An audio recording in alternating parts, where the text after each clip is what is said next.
جو آپ جیسے صحیح معنوں میں جن کو میں سکسیسفل لوگ کہتا ہوں الحمدللہ، جو کامیابی کے بعد بھی ہمبل رہتے ہیں اور عاجزی کے ساتھ وہ چہرے سے ان کے نہ وہ جھلک رہی ہوتی ہے وہ اصلی کامیابی، تو ایسے لوگوں کو زیادہ لوگوں کے سامنے آنا چاہیے۔ سب سے پہلے ڈاکٹر صاحب آپ کا دل سے شکریہ، آپ نے انویٹیشن دی۔ یہ وہ پوڈ کاسٹ ہے کہ یہ میں فیملی کے ساتھ اپنی بیڈ روم میں دیکھتا ہوں، اور آج اسی پوڈ کاسٹ میں آپ کے سامنے ہوں تو یہ بہت بڑی بات ہے۔ آپ سے بہت کچھ سیکھا ہے ہم نے۔ میں بٹخیلہ ملاکنڈ سے بلانگ کرتا ہوں اور وہاں پہ میری پیدائش ہوئی۔ میرے ابو آرمی میں تھے، پھر آرمی کے بعد جب وہ ریٹائر ہوئے تو ہم 6 بہن بھائی، تو ابو نے پھر کوئی اور جاب مل نہیں رہی تھی تو ابو نے ڈرائیونگ شروع کی۔ پیدائش ایک ایسی گرمیوں کی، اس وقت ابو ڈرائیور تھے، ٹرک ڈرائیونگ کرتے تھے، ملاکنڈ سے بٹخیلہ سے مال لیتے تھے، فیصل آباد جاتے تھے، لاہور جاتے تھے۔ راتوں رات وہ بیچارہ سوتا نہیں تھا، جب گھر آتے تھے تو آنکھیں سرخ ہوتی تھی۔ تو ابو کی وہ تکلیف اور وہ ساری چیزیں، پھر امی نے جس طریقے سے ہمیں پلا بڑھایا اور اسکول میں داخل کیا، تو وہ ساری چیزوں سے نکل کے سب کچھ، یعنی بچپن کے جو تلخ یادیں وہ ابھی بھی ہے میرے ساتھ، بچپن کے دوست بھی موجود ہیں، ان سب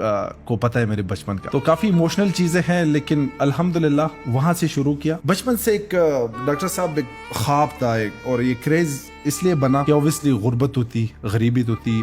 پشاور میں ہم گئے تھے، امی میرے ساتھ تھی، I was I guess 15 اور 16 years old۔ وہاں پہ ہمارے رشتہ دار تھے، تو وہاں پہ رشتہ داروں کی شادی تھی۔ پھر اوبویسلی شام کے وقت وہ ہم واپس گھر آ رہے، خالہ کے گھر سے نکل کے ایک رشکے میں بیٹھے، ایک اڈے پہ گئے۔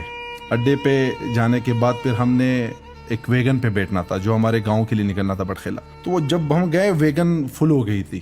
پھر اس نے کہا کہ یار آپ دوسرے اڈے پہ جاؤ، وہاں پہ ملے گا۔ تو پھر روڈ ہم نے کراس کیا، تو 2-3 بار کبھی ایک اڈے سے تو امی رونے لگی۔ ابھی بھی مجھے یاد ہے، اور یہ جب بھی میں بات کرتا ہوں میں ایموشنل ہوتا ہوں اس چیز کو۔ تو امی رونے لگی کہ یہ کیا زندگی ہے ہماری۔ میں نے کہا ماما آپ ٹینشن نہیں لے، جب میں بڑا ہو جاؤں گا آپ کے لیے میں گاڑی خریدوں گا اور آپ کو میں سارے تکلیفوں سے دور کروں گا۔ کوئی اپنا دل میں یہ نہیں تھا کہ یار میں نے بڑا ہو کے یہ بننا ہے، بس یہ ایک ڈریم تھا کہ یار جو فیملی زندگی گزار رہی ہے، جو میری امی جو قرضے لے لے کے ہمیں پال رہی ہے نا، میں نے ان کی زندگی بدلنی ہے۔ تو وہ ایک ڈریم تھا، ایک ذہن میں ایک مائنڈ تھے۔